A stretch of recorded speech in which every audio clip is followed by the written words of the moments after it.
Morning everyone, welcome to happy hours. বাচ্চা এখন ঠিক 5টা আর আমরা এখন বেরিয়ে যাচ্ছি। কোথায় যাচ্ছি সঙ্গে থাকো, দেখতে থাকো। খুব ব্যস্ততার মধ্যেই দিনগুলো চলছে। রওনা যাবে অফিস, আমার জন্য একটু আগেই বেরিয়ে চললো। আমি খানিকটা দূরে একসাথে গিয়ে তারপরে চলে যাবে অফিস।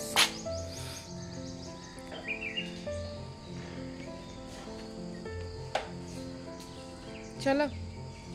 একটা ছেলে যখন খুব স্ট্রাগল করে তার নিজের জীবনের সাকসেসটাকে আনতে পারে, তখন তার ক্রেডিটটাকে খুব সহজেই তার বাবা মাকে, ফ্যামিলি মানুষজন বা তার যদি লাইফ পার্টনার থাকে তাকে দিয়ে দেওয়া হয়। বিশেষ করে হাজব্যান্ডের ক্ষেত্রে বলছি, তখনই তার আঙুল দিয়ে বলা হয়, দেখেছো তার ওয়াইফ নিশ্চয়ই ভীষণ সাপোর্টিভ, আদারওয়াইজ কোথা থেকে কোথায় গেল পৌঁছালো ছেলেটা। এটা কিন্তু সত্যি কথা বলতে ভাইস ভার্সা। একই রকমভাবে একটা মেয়ে তার জীবনে কতটা সুখী, কতটা সফল, সেটা কিন্তু নির্ভর করে তার হাজব্যান্ডের সাপোর্টের ওপর অনেকখানি।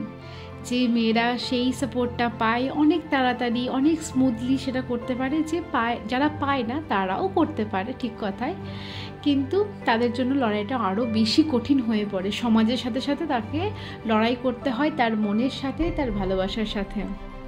এটা খুব ডিফিকাল্ট। সত্যি কথা বলতে ঈশ্বর আমাকে অনেক কষ্ট দিয়েছেন, অনেক কিছু আমার কাছ থেকে হয়তো আমি আমার তার যোগ্য ছিলাম না বলে কেড়েও নিয়েছেন, দেননি অনেক কিছু। কিন্তু ঈশ্বর আমার প্রতি এতটাই করুণ, মানে এতটাই তিনি আমার প্রতি আশীর্বাদ করেছেন যে এরকম একজন মানুষকে আমি যে আমার জীবনে নিজে পছন্দ করে আনতে পেরেছি, বা তার জীবনসঙ্গিনী যে আমি হতে পেরেছি, এটা নিয়ে সত্যি কথাই বলতে গর্ববোধ হয় বই কি কখনো কখনো।